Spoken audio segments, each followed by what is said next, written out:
começa introduzindo o cenário de países de baixa e média renda, que são países que têm um déficit de trabalhadores na área da saúde, especialmente de médicos. A OMS estima que em 2030 esse déficit chega a 10 milhões de profissionais, contrapondo com o cenário que você tem um avanço da IA especialmente generativa, que é o que esse artigo aborda. As LLMs, as IAs de vídeo, alguma específica da área da medicina também, além de outros modelos multimodais, que eles vão falar bastante durante o trabalho. E outras inovações já aplicadas que não só inteligência artificial, por exemplo, o uso de realidade virtual na educação médica. Só que eles dizem que existe uma vulnerabilidade do sistema de saúde muito clara, muito exposta.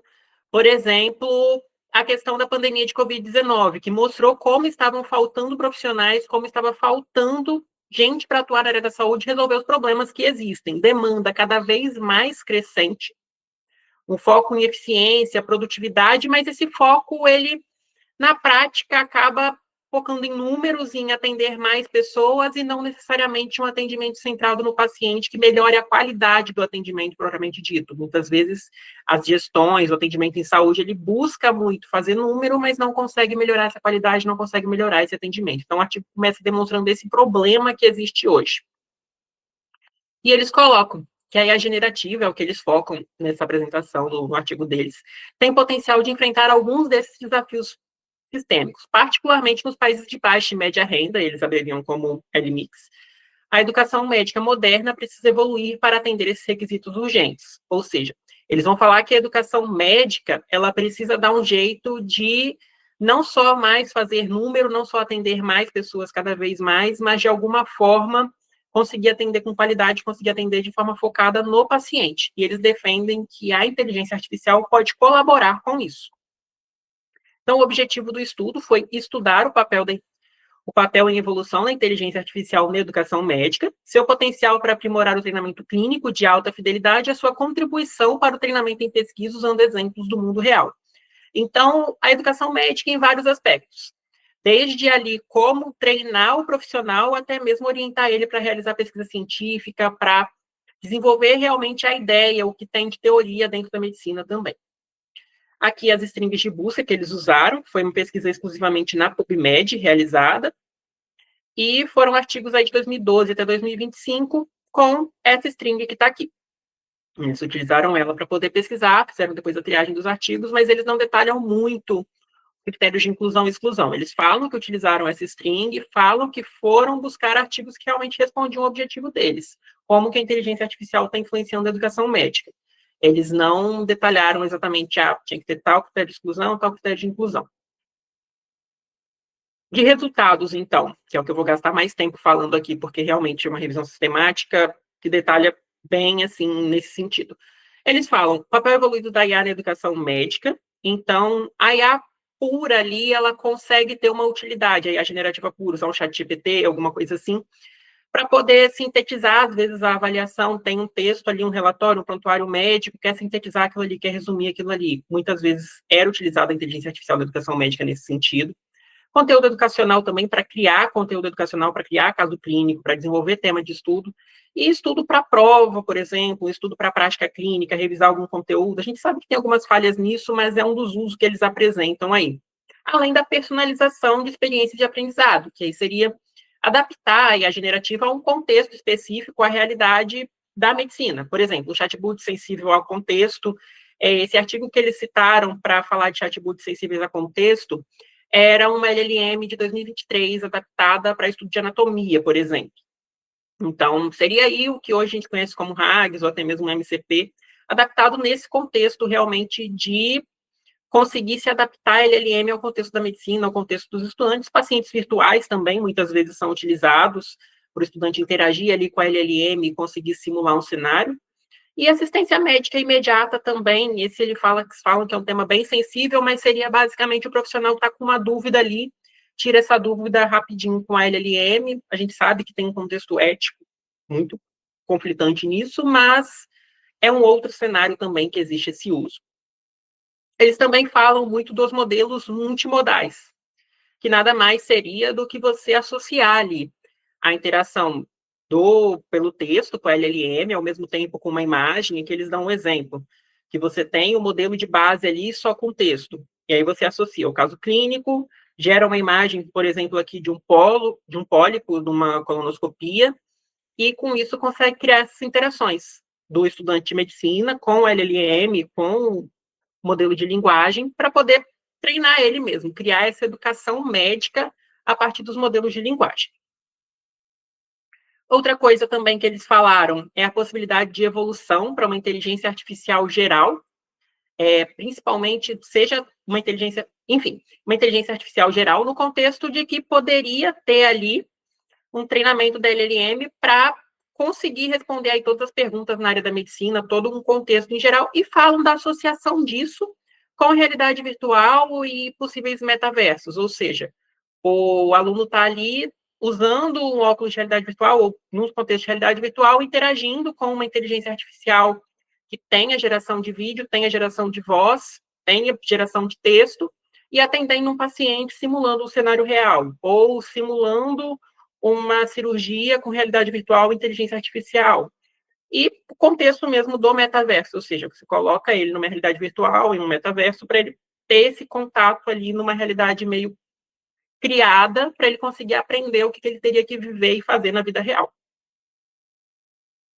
Eles falam também o uso na pesquisa clínica, que seria a triagem de estudos para revisão sistemática. Por exemplo, vai fazer uma revisão sistemática, consegue aí usar algumas LLMs que já têm acesso a PubMed, por exemplo, ou mesmo para poder filtrar o resumo ali para ver se está fazendo sentido naquele contexto, se atende aquela revisão sistemática, se atende os critérios de inclusão daquela revisão, então fazer esse tipo de triagem. Consulta a interpretação de diretrizes, o artigo não cita, mas vale colocar aqui a Open Evidence, por exemplo, que hoje, dentro da medicina, ela é uma LLM que consegue fazer esse papel de agente, de consultar diretrizes médicas para dar a resposta. Orientação de pacientes baseada em evidências, muitas vezes você tem a evidência científica e você precisa construir a partir dela uma orientação por escrito ali para o paciente, de forma mais fácil dele entender. A LLM também tem essa utilidade que eles citam em nível de IA para pesquisa clínica e para tornar essa evidência mais acessível para o paciente, nesse último caso. Eles também citam esse artigo aqui, que seria aí como que a inteligência artificial ela consegue ajudar, de alguma forma, a criar um artigo científico do início ao fim. Eles falam que isso é um pouco até estranho, diferente, mas eles conseguiram propor que a inteligência artificial, a LLM, conseguisse tanto fazer a exploração dos dados, identificar o problema de pesquisa, fazer a exploração dos dados, construir a metodologia e construir os resultados do artigo. Eu achei um caso meio fora do padrão, assim, mas é um artigo que eles citam também como exemplo do uso da inteligência artificial na pesquisa na medicina. E, claro, eles colocam questões éticas muito importantes, que a gente discute muito, inclusive, no laboratório. LLMs alucinam no uso de referências adequadas, existe, muitas vezes, até o ChatGPT hoje um pouco menos, mas no início inventava muita referência, a gente tem algumas aí que usam referências um pouco mais reais, mas nunca estariam livres da alucinação. Preconceito de sexo, raça, política, a questão da privacidade do paciente também, principalmente quando a gente envia para servidores da OpenAI, que a gente não consegue aí ter uma noção muito clara do que eles vão fazer com esses dados, às vezes a privacidade do paciente pode ficar em risco, acesso a LLMs de qualidade, que nem sempre países menos desenvolvidos vão ter esse acesso, nem sempre um país menos desenvolvido vai conseguir, por exemplo, ter acesso à assinatura do ChatGPT para conseguir ter uma qualidade maior, uma assinatura do Gemini e de alguma LLM um pouco melhor. Eles também falam de que existem algumas barreiras em relação a custos financeiros, bem nessa linha também, e citam com algum destaque a Llama e o DeepSeek como alternativas de inteligência artificial de código aberto. Falam também do custo com fine tuning, para você ajustar essa LLM, ou mesmo fazer ali uma LLM sensível ao contexto num país menos desenvolvido, que você tem um custo também para isso. Por exemplo, você usar o ChatGPT no Brasil, mas você fazer um fine tuning para a realidade das diretrizes brasileiras, para poder treinar médicos no Brasil, isso seria um problema. Escassez de capacitação do corpo docente, muitas vezes na educação médica, o corpo docente não vai ter esse contato, essa capacidade de lidar com a inteligência artificial, então você dificulta levar isso até os alunos. E, indo agora para as conclusões, foi um pouquinho rápido, porque realmente é um artigo de revisão sistemática que vai trazendo as informações mesmo, citando um pouquinho de cada artigo, um pouquinho de cada conhecimento. Eles colocam no final que transformar a educação médica é um imperativo global, com a IA desenvolvendo um papel central na criação de novas estruturas educacionais de prática clínica. Ou seja, eles vão falar que a educação médica realmente tem que ser transformada e que a IA tem um papel nisso. E como que eles falam para fazer isso? Eles citam 3 coisas principais. Cursos abertos, online, massivos, ou seja, você capacitar as pessoas para lidar com essa nova realidade.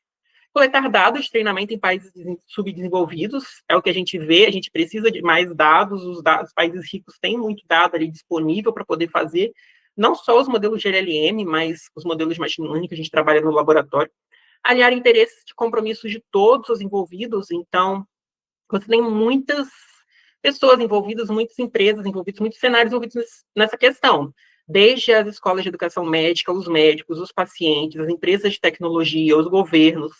Então, é preciso encontrar um equilíbrio entre tudo isso, de uma forma que todo mundo possa colaborar, sem que ninguém saia prejudicado ou sem que ninguém tente atrapalhar, tente não fazer as coisas acontecerem como deveriam.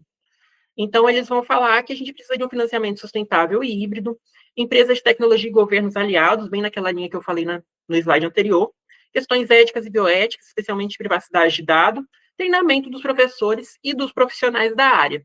Então, eles trazem esse contexto geral de que a gente tem um conjunto de desafios ainda e o envolvimento de diferentes pessoas realmente para poder fazer dar certo, fazer funcionar nesse contexto. A inteligência artificial para a educação médica funcionar de uma forma melhor.